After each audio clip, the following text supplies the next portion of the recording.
Thank you so much. To all the people who created that, to you, Aaron, to Ben, to everybody who's been a part of it. I think you've given us such a great gift even in that, and thank you for continuing to do this work, to do your work, to make it beyond Googleable, to make it a lived reality and experience for Black men who we love. So thank you. I mean, sincerely, from my heart, thank you. Thank you. Of course. Ooh, I want to ask you questions, but I don't want to cover up the feeling that I have too. So we talked about all these questions in the green room, and who knows what I'm about to ask you now. Totally. No, totally. No. I assume that, right? In so many ways. There's so much moving. Yeah. I think I do still want to start with just bringing you more into the fore a little bit in the story. It's so rich. I think what you've done so far is just so rich. I feel it like rearranging me in so many ways, which is I'm really grateful for. But I want to know about you, Aaron. Like, how do you get here? Yeah. How do you get to the point where this is your work? What did you have to listen to? What did you have to discover? What did you experience where you said, this path, this work, me on this journey right now? I think for me, I easily go back to the night my father died. It was an accident and on our property, and there's a whole lot of chaos happening when a death happens on the property, but what I realized, I couldn't cry. I couldn't cry. And as much as I could talk about that night for the next hour, I'll just highlight that after the coroner left and after the homicide detectives left, after the police and everyone left the property, I remember a couple of things that stood out. One is which we all climbed into my mother's bed that were there. Two of our siblings were not on site, and just tried to like get through the night, maybe sleep, but mostly just like notice we're all here and who's here. But I wasn't able to cry for my father's passing for 3 years. And I think there was a moment where my wife Camelia asked me when I was telling her the story, like, why aren't you feeling this? And I was like, the way she asked it just invited me to really examine that I have not been feeling this experience. And I took about a year just practicing what it might take to cry. I hadn't even gotten to platonic touch yet. I was just trying to figure out what it might feel like after 20 years of not crying, what it would feel like to gather that back into my body.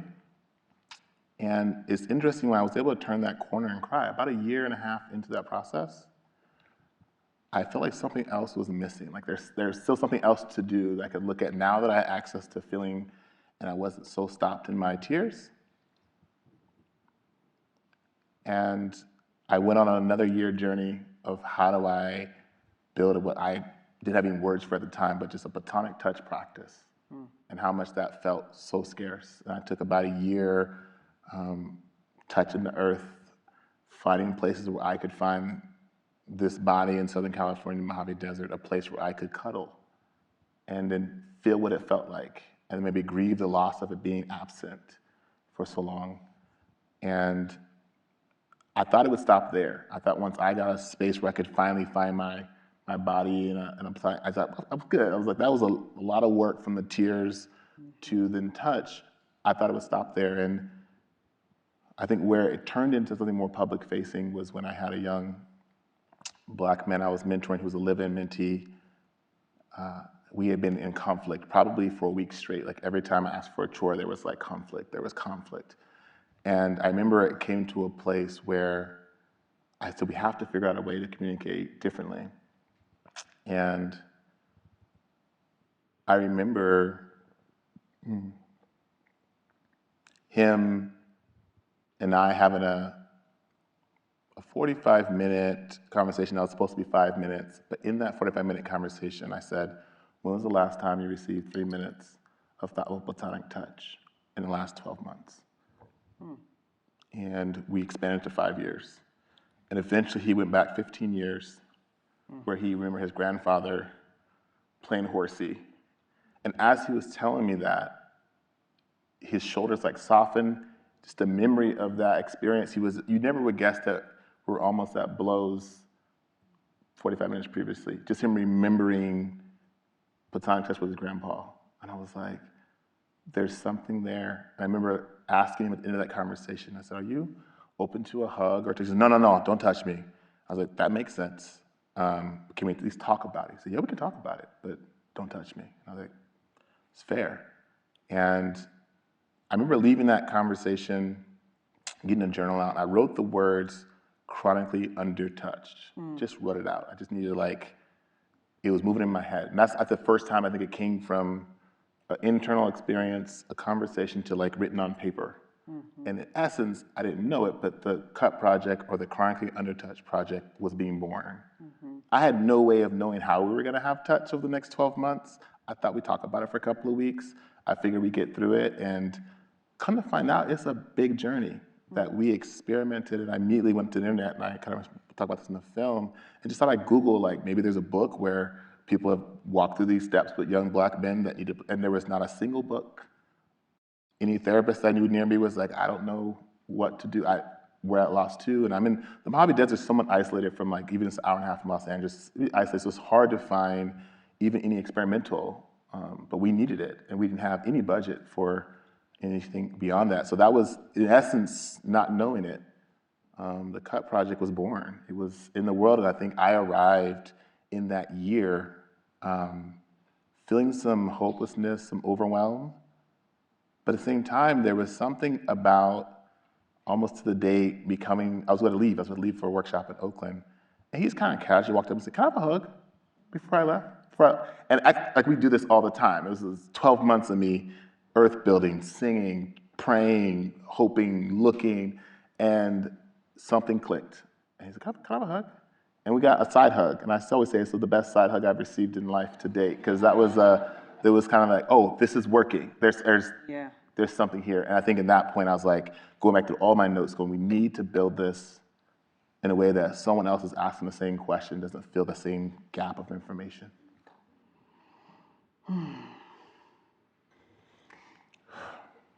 I sort of want to start with these questions that feel so foundational. I have another question that feels really basic in a way, but I want to ask you this question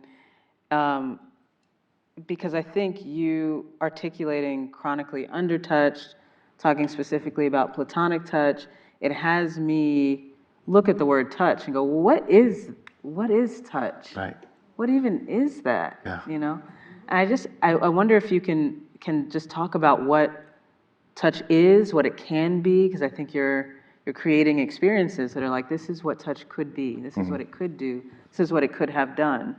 But yeah, can you talk about what touch is, what it is? I think historically, I thought touch was just hands and skin touching. Yeah. As I sat in that 12-month space of unknowing, I realized that for me to think about touch, that there was a lot about allowing that singing together is touch. Really tracking the parts of ourselves that are in contact before the skin even ever gets close to being touched. And that it's been clear in this journey right now that I've been touched by my Aunt Clarissa, who's passed away several years ago. I've been touched by the songs I hear. I've been actually touched by brothers giving me a hug, and that I'm realizing that it's really about allowing space for my tender parts of myself, either be my skin, my voice, my energy field, to be in your presence and welcomed, and to be able to be close, not only in story, but in the untold story. How we might breathe when something happens, how we might hold back a tear or have a flinch moment because we heard a car backfire and thought it was a gun. There's a way that we're touching each other, we get to see each other. A place of where I think allowing myself to really expand the idea of what it means to be close and tender, that does include physical contact, but does not require physical contact. And so I think it's kind of emerging idea of what does it mean to wake up and go, how do I continue to see my fellow brothers and Black men as complex, full human beings, Right. including tenderness daily? It feels like it's a touch. It feels interruptive and a touch of connection. So it's hard to nail down to like any one thing. I always feel like it's a mixture of being close, reaching for each other. I think intention and attention matter. Like if I intend to reach for you and I have the intention to see you, I think that also helps. Yeah, that's right. That's right. Thank you. I'm doing none of the questions that we talked about. I just want to apologize. So I'm letting my curiosity kind of lead. I don't know, it just feels so important to me that you're doing this work with Black men, but it also feels important who you are. It feels important that you and I are having this conversation about touch and healing, and we were talking about embodiment in the green room. There's something, I don't know, it's just like, I want to give the space and attention to what it means to be Black people. Having these conversations about how we hold one another. How we hold one another, how we listen to one another, how we actually have a kind of intimacy and real connection with each other. There's something about that that feels like I want to hold that conversation, really. I'm like, I don't want to have it with everybody, but I do think there's such an important learning here about what it means to have had the experiences that we've had, particularly in this country, but also globally, but had the experience that we have, and then find our way back into connection with each other when everything has tried to take us apart. And I guess I want to, we were kind of talking in the back about like the specificities of Blackness in this project, like what Blackness invites us into, and how it's sort of calling us to reimagine things that maybe we've inherited or have been imposed on us around touch and connection and healing and all of these things. So I just like, I wonder if you can speak to some of that around like how Blackness in particular, the experience of being Black people and being Black people here now, guides your work, informs your work. And I think, I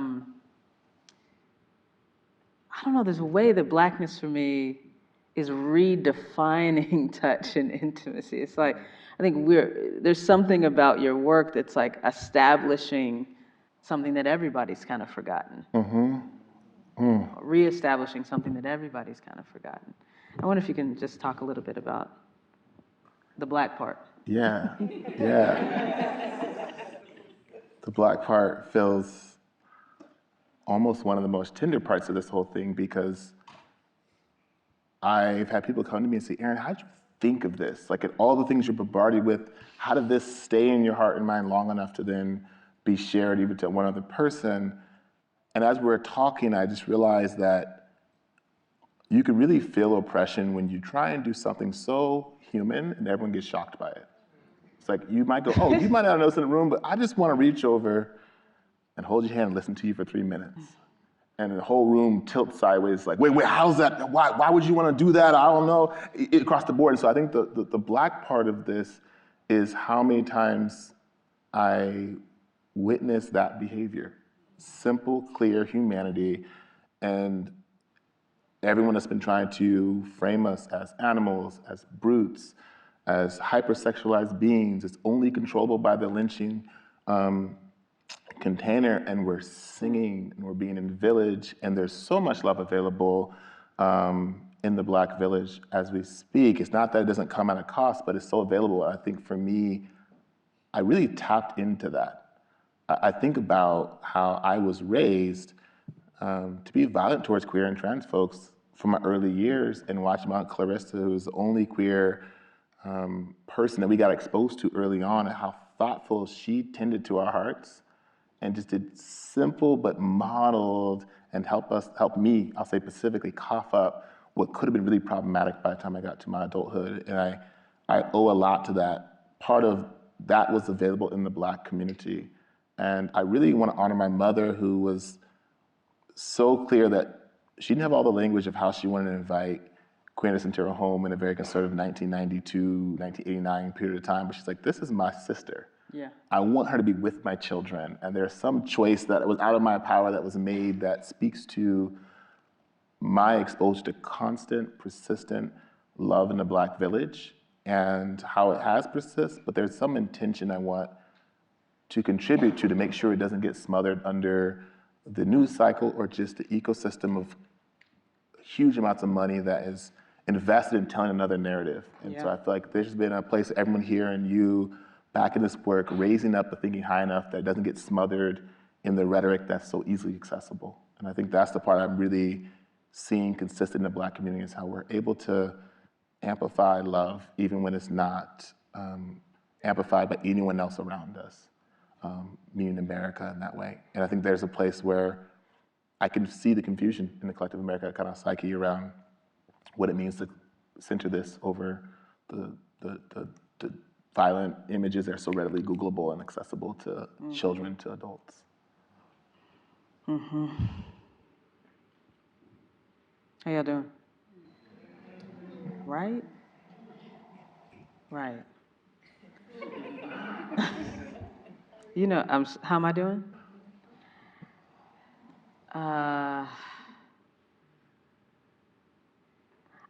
There's a part of me that could cry in gratitude, and probably will when I go back to my room tonight. That's how I feel about what you're doing. There it is, right there. Yeah. And then there's a part of me that's like, what are you about to say next? I would love to just invite your voice, and something that I see happening is particularly Black folks building village and really examining what it means to kind of break out of the suburbia or just figure out a way to find access to the modern version of village. And I've been tracking particularly Black men of how vulnerable and tender it is for us to show up in a village container and have so much to offer, but maybe not have cash or capital, but want to show up with all kind of gifts: emotional talent, labor, thoughtfulness, tending to jobs that might not make cash, but add a ton of value to village. But there's just like this overculture that really starts to define the masculine, and particularly Black masculine, but how much capital can they bring to the village?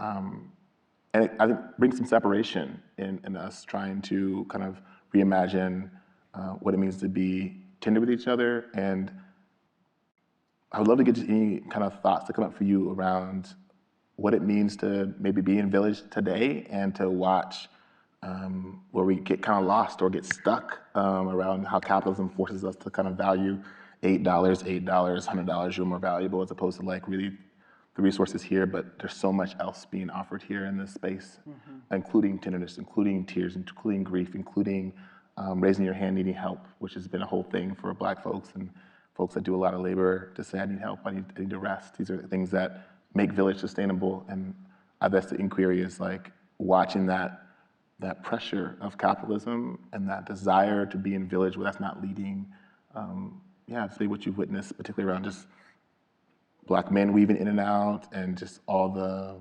desires of a diverse community in the Black community to be sustainable in this era. There's so much there. I think where I would start is, this is one of the places where my queerness has really blessed me. Because, or what I think is one of the teachings in queerness. Because people often are like, queerness, how do we accept queer people? I'm like, how do you get this learning that I'm trying to give you? How are you available for this good teaching that I got that comes from my queerness? Because there's so much. Yeah. And so I think one of the teachings of my queerness is that that was never primarily what I was needing from a Black man. Ever. And existing in a way where you're always available for the authentic connection, but people aren't necessarily valuing that or whatever it might be, or don't see you as somebody they would have authentic connection with because they're looking for a certain kind of connection that's going to create some other kind of capital for them. I actually think I've always sort of been at that place because to me queerness is a perspective. Yeah. It's not primarily for me. I can't speak for anybody else. It's not primarily for me sexuality. It is sexuality, but it's also my perspective. Yeah. And part of that perspective is that I was always available for something else, but meant that I also always knew that Black men were more than what they were told to be. I was never confused by that. Right. And my own sense of myself was not as contingent on somebody doing something or not doing something. My sense of myself exists. I mean, obviously I exist in a village, but there's something, I've been saying this a lot lately, there's something in me that is not contingent. It just isn't. Yeah. It's not contingent on you or you or you or you, and hopefully you got something that ain't contingent on me or anybody else. That there's something in me that exists in another place. Yeah. And that's actually where my queerness comes from. Yeah. That's the origin of it. Yeah. Is that place that's not contingent. So I've always been like, yeah, I'm waiting to see you. Yeah, I want to know you. And I think the other part that I see in our community, I think this is the other perspective or teaching of queerness, is that, well, again, this is my perspective on queerness, is that I think when we understand who we are in the village as queer people, we can also offer some of our perspective from being able to see where people get hemmed up, what are the interplays, where are the confusions. And I think we get confused by, when you said the overculture, I think we get confused by the culture that, tries to permeate or dominate our knowing. And it says, you are valuable when you have this, or you are valuable when you have that. You're valuable when you look like this. You're valuable when you have these resources. Whatever the story is about when you will achieve your value. Yeah.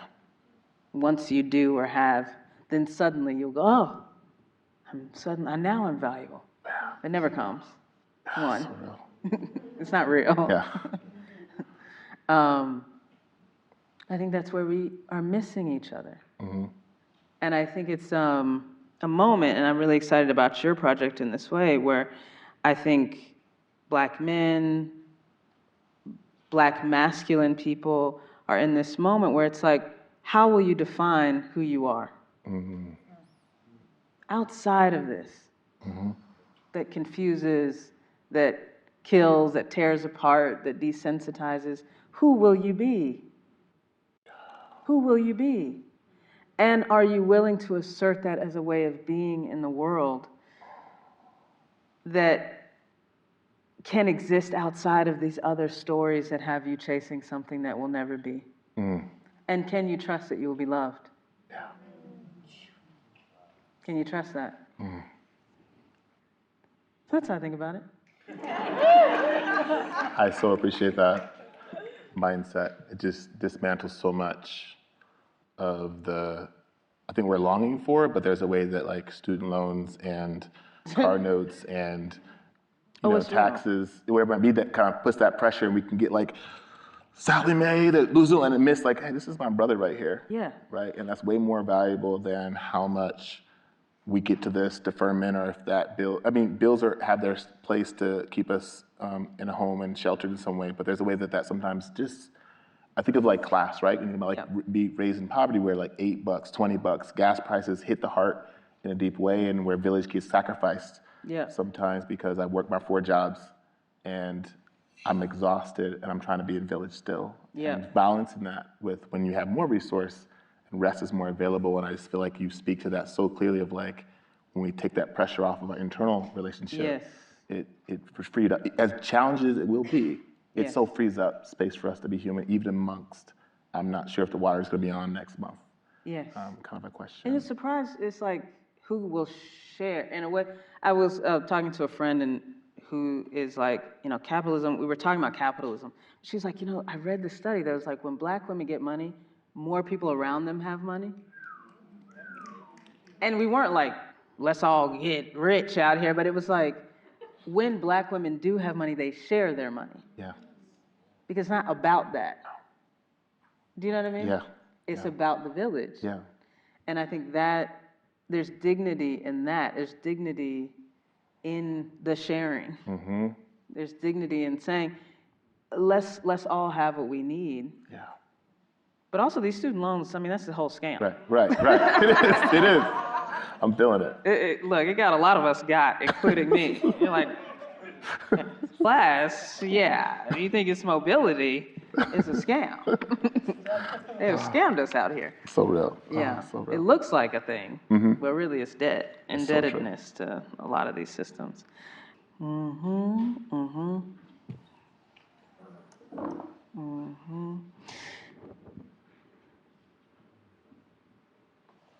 feel like you've been speaking some to this. I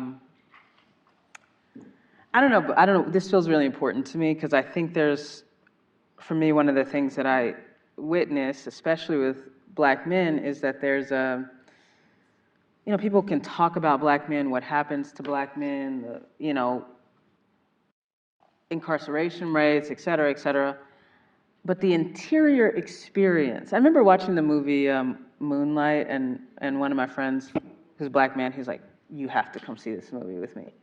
And he had already seen it twice, and he took me again to see it. And we were talking about it afterwards. It was, for him, the depiction of the interior life of black men that he had never seen on a screen like that for himself, to have that kind of experience. And so I'm just thinking about, when we talk about how we get shaped around touch or under touch, talk about the experiences that, everybody's life is different, and yet there are certain experiences that in a way get kind of like piled on to black men. Or it's like there's, you get tracked into certain experiences. That's what a system does. It's like you are more likely to experience this. I want to understand some more about the interior experience, maybe from your own perspective of like, how do you learn the lessons of no touch, not going to share, touch in all the ways, physical touch, touching in to something. What is the interior experience? Like, how do you learn that? What do you have to forego? What are the stories you have to tell yourself? Where do you put the longing? Do you know what I mean?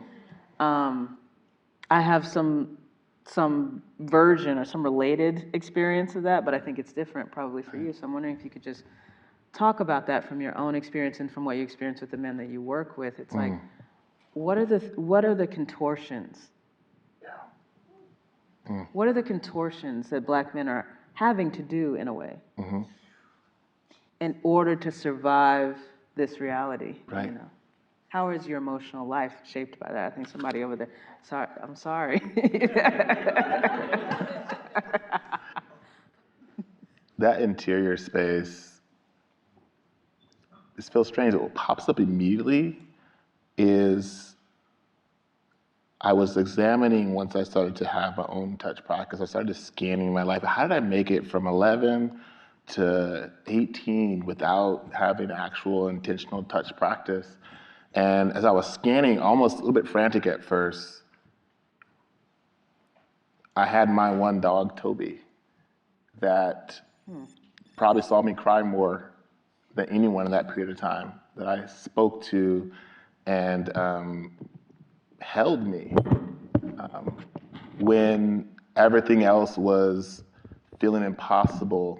And I think one of the phrases I would say, especially in my early 20s, was, I don't need touch. I'm good. I've given up on even asking for it. Yeah. That is a shape I took of, don't need it. Yeah. I'm good. I got work to do. I gotta survive college, whatever it might be, I don't need it. And it's a phrase I hear often when I propose the idea of dark and tender, idea of, oh, I'm good, I'm good. Good for you, I don't need it. That's the first round, and I feel really familiar with that feeling. And some folks stay with it and come back to it and go, that was good. That was really good. I'm glad I didn't just stop with, I don't need it. Another shape that I have taken is secret grief ritual, like grieving quietly by myself. Oftentimes, I'm in the desert, earth is really abundant there, but almost by default, a Joshua tree or earth is by, but quietly grieving when no one could see me. Like I couldn't let people witness me in that grief. That's a shape of taking my grief in, but quietly. I was speaking with a brother about when he cries, and he says, you know, I don't cry at all. He said, but sometimes I wake up in the middle of the night weeping when I'm asleep. But I never cry when I'm awake. To me, that's a secret grief. His body knows that he need to weep, so when he's asleep, that's when he gets his tears moving through his body. But when he's awake, he's like, that's a shape, right? I think a shape and also a medicine is singing. Singing is not peripheral to the touch plan. It's not, and I mean by singing, you know, growing up in a group that worked really hard to get chords and notes and keys, and then let all that go. And I do remember we sang at a lot of funerals, and have sung at a lot of funerals, where we got to a loved one that passed away, and we sang, and the keys shifted, and the notes got really tight, and some tears moved through the song, and it wasn't musically, maybe in a kind of a American limitation of this is good music, but emotionally it was such a live song, and we got done, and none of us said, "Oh, we lost the key." We were like, "That was an appropriate performance for the situation we were in," and somehow we turned that corner to allowing every voice to arrive. And so for myself, that's actually a hopeful shape that I found a way I get to grieve publicly by having inclusive singing spaces. And we never do a work with Dark and Tender or with any company without bringing song in even just a little bit. Like it could be beatbox and it could be, but just bring that song, especially a cappella from the voice, which is very tender and vulnerable. And so I think those are the shapes that I have been taking it, and it varies per experience and per time frame, but those are places I can clearly see a shape I have taken on my interior self. And I will say too, internally, there was a level of hopelessness. Like I didn't see anyone else thinking about this with me internally. So I felt like maybe I should let this go. Cause I might just be hearing, feeling, talking about Tender Touch by myself, and it might not be able to be heard or be seen. It's something about how many things I could find of Black men having violence on Google. And so how hard historically it was to find any footage of what we just saw 18 minutes of, you couldn't get 30 seconds of just 3 years ago. And that feels profound. And every once in a while, I'll check with the AI and say, is there anyone doing similar work? And we found some great work with Dark and Tender and some new work, Cut Project.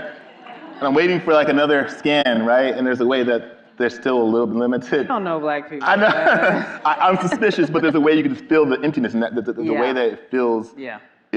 I felt that even before we had access to these current models of robots, but even before that, I could feel this like emptiness. Yeah. That I was a little bit in the dark, and eventually, boom, I bump into someone over here. I'm like, oh, that's here. And that internal feeling is still, I think now I have a couple of candles lit in my interior self, and I see some brothers over here, some brothers sitting over here that were in the film. I see brothers that have shown up and reminded me, oh, we're all in this together. And that, I can't explain how much my inner light gets brighter when every single brother that steps forward and says, I'm down to take this journey with you. I don't have words for it, but deeply grateful for those folks that have shifted that inner self, inner experience when we hold hands. I can track in a given month. Have I had a brother's hand this week or this month? Oh, okay. Wow. I didn't interrupt that. And how much that feels like a thing I could say. Like, oh yeah, I got 10 minutes of hand holding and listening and good attention. That was like a a dream internally that I just thought, man, I shouldn't even look at that as an option. But it's a thing. It could happen. It's beautiful. Yeah. It's beautiful. I want to ask you one more question. Is that okay? Yeah, totally, yeah. Okay. I guess I want to know where you want this to go. Yeah. What you want this project to do in the world. And how we can help you. Yeah.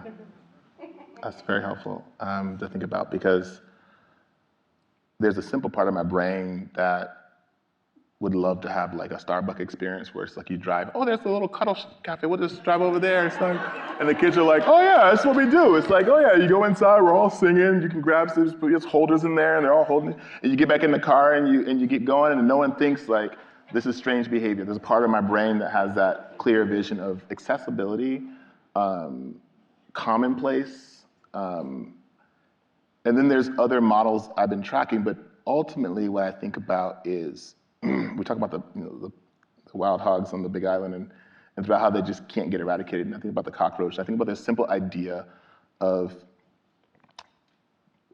a variety of models that can adapt to the ever-shifting futures in front of us. Right.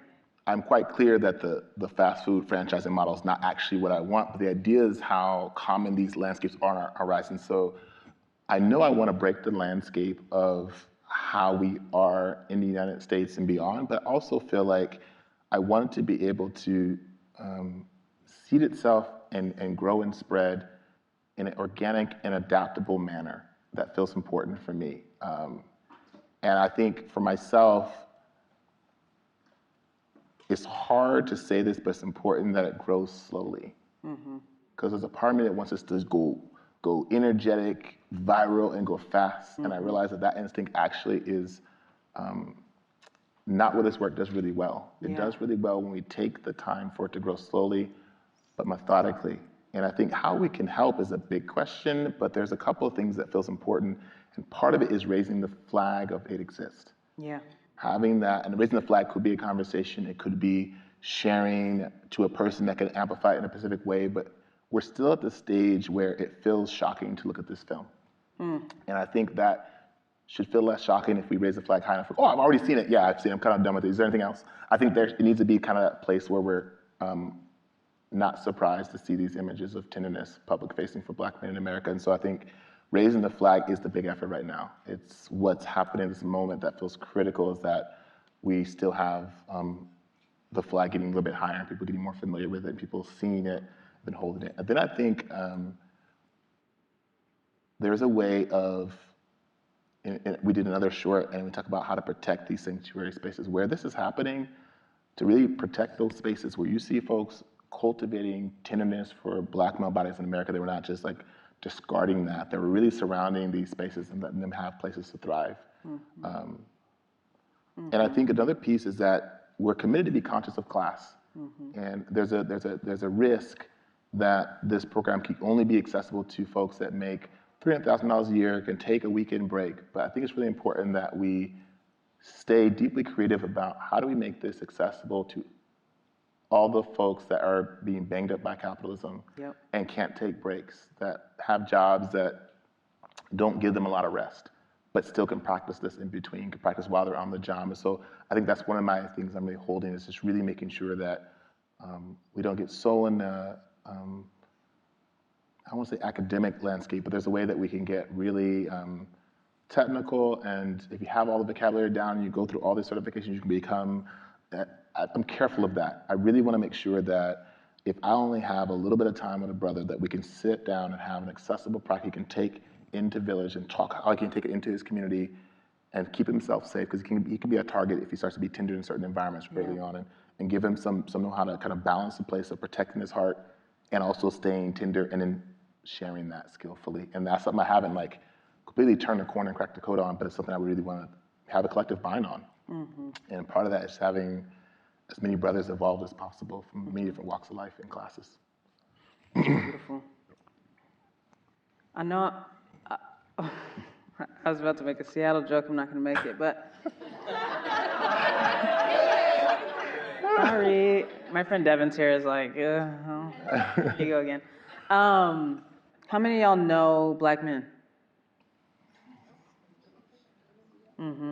So if you raise your hand, if you didn't raise your hand, okay. But if you raised your hand, can you commit to letting them know about this project? Will y'all commit to doing that? And if you're able to support in some way this project, I want you to think about what that could be. If you have a space, if you have some resources, if you have a few dollars under your mattress these days that you want to slide on over here, I think that is a beautiful thing to do. This work, I think there's so much work in this moment that's important. And I think this is some of the really critically important work that you're doing. And I think you're a kindred to me. I'm like, oh yeah, I'll come over here because I deeply believe in this, know what it means. And I want us to just really support the projects, the work that's happening that is thawing us out from these systems. I've been saying a lot lately, these questions are up of like, what does it really mean to be a human? These questions are wide open right now, for better or for worse. So what are we going to do with these wide open questions? What does it mean to be a human being? I think your project is part of the, I don't want to say answer, but part of how we start to fill out that question with some more humane answers than the ones that we've inherited and been given. And so I want us to support that work. So however you can, let folks know for real. I mean that. Don't be saying stuff you don't mean. So let them know. Thank you. Somebody showed me their phone. I'm about to text somebody. That's what I'm talking about, that kind of commitment. Think about that person and think about how you want to share this work with them. So, yeah. Thank you. Thank you so much for this course. conversation.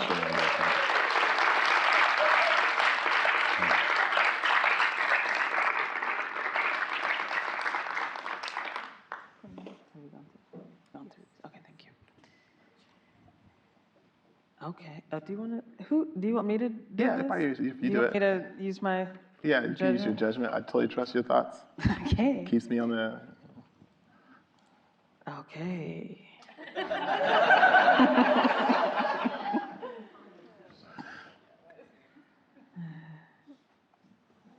Ooh.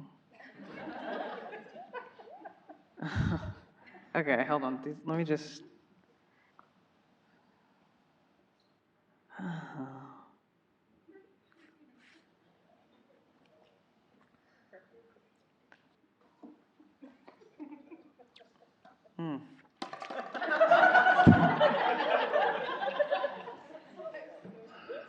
Oh, okay.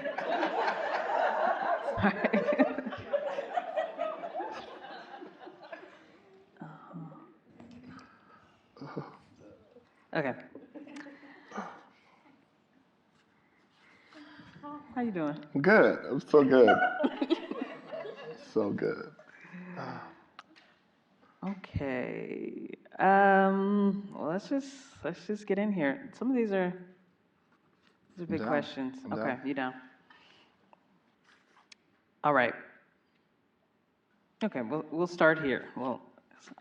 And then we'll. Not saying this question isn't deep. It is deep, but okay, I'll just go. This question is about like how does it feel to share this work in like predominantly white spaces? Like, I wonder who asked this question, but they said, what is it?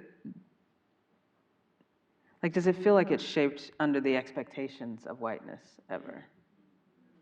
Shapes under the expectations of whiteness. Yeah, like how do you, I guess in a way, like how do you stay liberated in your idea of what this work can be? Right, and just shifting to that, making them feel comfortable. Yeah, exactly. Finding on-ramps are too long for them to get to, maybe, or put more labor on me, I should say. How is it sharing this work in white spaces? It feels really exciting because to me, there's a way that it has teaching a workshop or speaking is one thing, but the film kind of lives on its own. It kind of shows up, and we make a lot of edits, make choices. It starts to live on its own and be translated in a way that I don't have control over it. And so there's a way that it feels so important for this conversation to be considered to be held in white communities. Before I released this film, I toured around workshops around lynching, just like people that haven't seen the topic or held the topic, and did workshops. And those were pretty small workshops, but there were folks that were really showing up to look in community at something that they had maybe never really looked at. And there's something about folks terrified to look at lynching in America. And how I really bumped into my investigation of lynching was trying to figure out the origin story of why I was untouchable in America. And I kept going back, and I saw this kind of birthplace of the Black brute, and I thought there's no way I can talk about Black male tenderness without noticing lynching.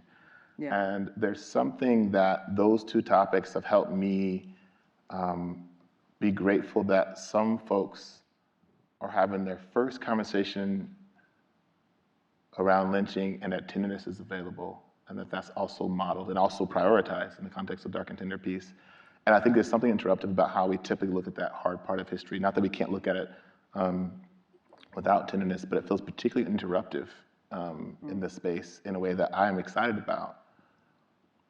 And I think what's helping me really track and ask myself, how is the white gaze and influence pulling the work? I'm still answering that. It's something I'm still learning. I feel like I'm still exposing. But one thing I've realized is that being able to do this with more Black men than myself. So what I mean by that is that I get to take, we talk about in the film, like having sessions where we hold each other and listen. There's something about doing that on a regular basis, taking sessions after an event like this, taking sessions beforehand, taking sessions weeks after, orients me back to what I'm actually fighting for and with. And for right now, at this stage in my practice, I'm able to, like, a 5-minute session with a brother lasts me for a week. It's so nourishing to me. And I think that partly because it still feels very novel to my nervous system, but it's also something I think helps me remember what I'm doing this for. And so I think I would love that question to check in as, every like 4 or 5 months. It's a worthy question to check and go, am I setting up a pool to shift the work outside of where I think it should be? I think part of that is about like selling the film or not, and I feel really nervous about selling the film because I have this fear that like Netflix might buy this film and then like, oh, this would be a great reality TV show. We have like 5 brothers, oily, they're undertouched. We're gonna touch them, right? And I could see it. I could see it totally sold, and like everyone's like, I love it. Love is Blind in that Dark and Tender film. So they get stuck in that. I could see them like, this makes so much money. It's so, because it fits that narrative. And so I really want to make sure we're not losing the lens of how that can quickly shift in this culture where it's so easy for us to monetize Black sexuality, and particularly the Black brute narrative. And I will say, which is the grief that I hold, is that the most invested image of Black men in America today is the Black brute. That's the most financially invested. So there's a way that in there, I love your work. I can see like four reality show TV. They don't even know they're just sitting in the narrative of the Black brute. The whole thing about how do we get views and capture people. And I think that's something I'm tracking, especially in the kind of the film industry that's really about, it makes a lot of money off of the kind of the opposite of what we're seeing here. I imagine in the full length, you want to go deeper into that Black brute, because I was rereading Toni Morrison's Playing in the Dark, where she kind of talks about how the fear of Blackness permeates white literature I think in the US primarily. I can't remember all the authors she references, but even in our absence, the fear of us permeates, is like in the shadows of so much literature. And I think that the Black brute idea exists as a specter, even when people are unaware of how deeply they've internalized that idea, and then have no references, have no relationships with Black men in particular, or Black people broadly. So I imagine you're going to talk just more about Yeah. that. I'm excited about. We're almost going more of a like a docu-series, because we're looking like Yeah. 90 minutes is looking kind of Yeah. looking kind of tight. So we're like, how do we spread this out? And chapter, we have space to go deep into that. That's exactly our next steps that we're looking at. That makes a lot of sense. Okay, I want to ask a couple more questions. Yeah.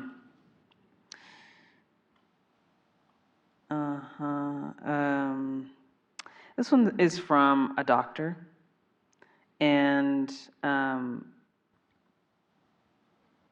they're talking about how touch can mean a lot during a visit to a physician. I mean, touch can be a lot of things with a physician, I think. It can be comforting or not comforting. But they're asking, what's something that you wish that they knew about touch in that kind of setting? Maybe particularly for Black men, I think would be important.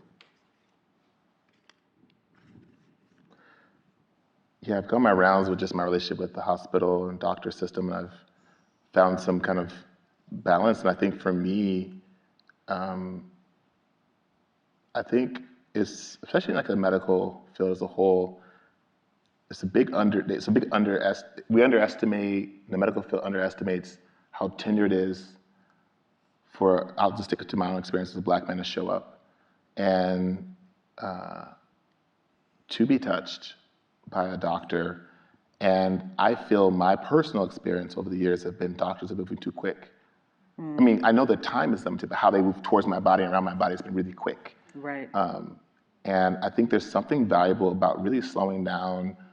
And there's all kind of trauma-informed practice of saying which you're gonna touch before you touch, but just simply tracking how your speed of touch on the Black body could be a big helpful to seeing like why you're going so quickly if you are up in your pace, or and slowing down could be also scary because it's a different pace. But I really enjoy my doctor. She's a good doctor, but there's a speed of how fast she touches me that I try and slow down, and I think it's hard for me to, like, even in our limited 15-minute session that typically is, that it's hard for me to express any tenderness with how fast she moves into my contact with my body. And there's more space for me to go, I'm really nervous about fill in the blank situation. If it moves kind of, well, yeah, straight, great, and I'm just out in your heart, and then your back, and then I'm gonna, and they're going so quick that I think even if you don't take actually more time in the overall appointment, that the actual time to engage is slowed down, is an accessible way, I think, to interrupt how I've seen and also witnessed Black bodies and Black men be touched, and almost like there's a safety in their speed. I'm not sure what it is. I haven't asked them why, but I've noticed that when I do have a naturopath that takes their time, they have different cadence, but how fast they touch my skin, even if they don't tell me they're going to do all the things that they're going to do, their speed is so much slower. I can feel my body go, oh, I have time to actually slow them down and say, can I actually ask a question about that before you do it? That doesn't feel accessible, the speed in which I'm typically held. And so I think that's what that could be scaled into the thought process with other, I think, practical ways to see folks there. That's great. We do this practice when I teach a class or something, where it's like teaching people how to touch each other or reminding people how to touch each other. We say sort of touch people in like you're just a collection of parts kind of way. You know, like a clinical kind of way, like, oh, there's this body part and this body part. And then touch as though you are listening and care. And there's a totally different quality of the touch. Touch isn't just one thing, Okay. All right. This is about Black men and Black women. And how, I think it's a question kind of back to the village of like, how do we open up spaces like this so that there are spaces where men can be tender, and I think it's sort of like what we were talking about in the green room, like there's so much that we all carry. And how do we create the space when we're all carrying, not just carrying things that are actually about our histories and relationships with each other. It's like, how do we begin to carve out the space for the kind of healing we need? Yeah. I don't know all the answers to that important question, but I feel like I have witnessed, particularly Black women that I've been close to and in village with, that have been so clear that they're not tolerating any kind of abuse or harm, but they're so clear that they're here to back the whole body showing up. And in response, that's also an invitation that as a Black male, I'm tracking. What is it? What am I trying to find that line where mainstream overculture has shaped my perspective of Black women or closeness or what they can hold of my tenderness and what they're actually offering. And I think you already spoke to it with the question around capital and resource of what the wisdom of queerness and how that's shaped the learning that's there. I feel like there's something there that we can really practice. Because for me, I think sometimes, especially on that kind of question, there's such a big gap between the text on a paper and like living Monday through Friday in actual community with folks where harm is actually either in the air or dissolving and coming back up and we're trying to navigate village. And so I feel like to me, I would like to expose myself to more practice and come back with some notes of like, these are things we're seeing consistently show up and interrupt that trauma story of separation. And tenderness and vulnerability. And one of the things I have noticed in Black men I've worked with is how much violence has de-escalated in our environment when we start to have actually a platonic touch plan with each other. And when I see violence dropping, there's so much more space for Black men and Black women to come together.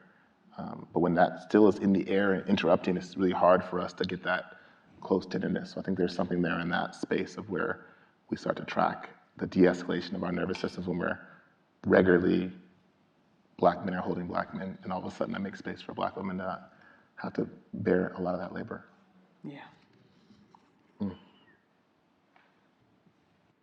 Am I still good? Yeah, okay. I don't know who's tracking the time. It's certainly not me. My watch kept 10 more telling me, minutes? your heart's beating fast, so I had to put that away.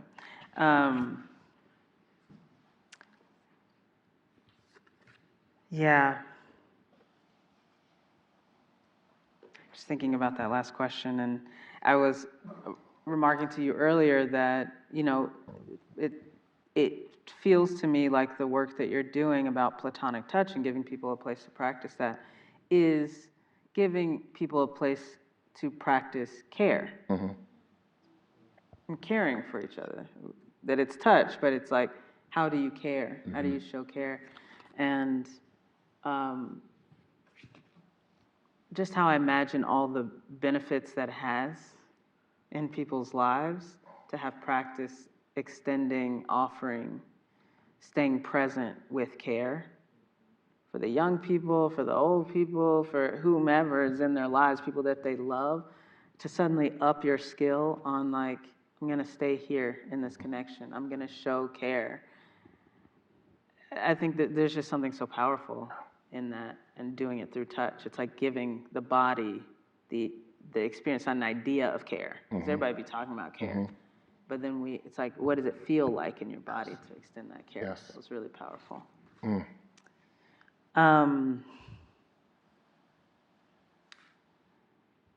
Okay.